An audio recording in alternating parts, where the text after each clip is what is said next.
Bonjour à tous et à toutes. Aujourd'hui, on se retrouve avec le Art Journal des abonnés. Aujourd'hui, je vais faire une page avec Yolel. J'ai déjà préparé sa petite étiquette. Yolel, dans son envoi, m'avait envoyé particulièrement un écusson avec un lion. Ça faisait assez moyenâgeux. C'est un peu l'emblème de la ville de Lyon, quelque part. Ouais. On va dire ça comme ça. Donc dedans il y avait des dagues ou des épées ou des poignards, peu importe. Je les ai passés à la Vintage Past antique de chez Stamperia. Les manches, j'ai passé la lame avec ce petit feutre là qui fait effet métallique et je suis revenu passer du feutre bleu comme ça de chez Action dessus pour leur donner un petit côté vieilli métal. Et dessus j'ai collé une petite perle de nail art. Et je l'ai fait deux. Qu'elle m'avait envoyé ces jolies découpes.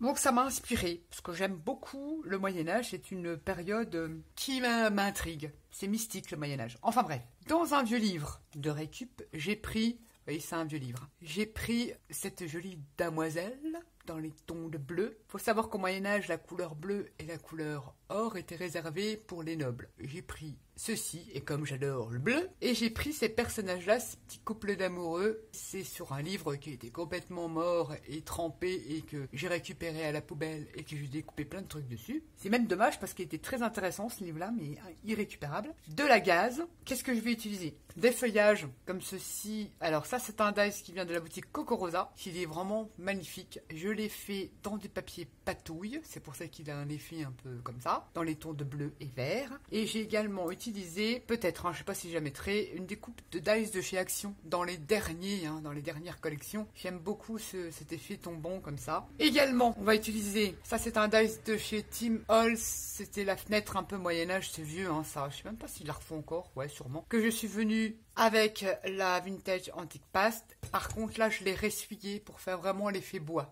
J'ai mis ma passe et laissé sécher parce que c'est quand même gras. Et je suis venue l'essuyer comme ça tout simplement avec un chiffon sec pour donner l'effet bois comme ça. Vous voyez la différence, je ne l'ai pas essuyé. Je l'ai laissé tel que, ça fait plus effet cuir. C'est plus foncé. De la gaze. Qu'est-ce que je vais dire? Un pochoir, de la pâte de texture. Je vais prendre ce pochoir-là, c'est de Finaber, j'aime beaucoup. Il est pas récent, je sais pas, je pense qu'elles le refont encore. Parce qu'il y a des phrases moyenâgeuses. Avec alors les lettres là, ça un nom. Excusez-moi, je ne trouve pas mes mots. Des enluminures, je crois. J'aime beaucoup ce pochoir-là, j'utilise beaucoup. Et je vais utiliser donc ce pochoir-là sur mon fond de page. Et c'est parti, on y va. Dans mon carnet, j'avoue que le papier, pourtant c'est du Studio Light, n'est pas forcément de super qualité. J'ai quand même passé une fine couche de gesso blanc dessus.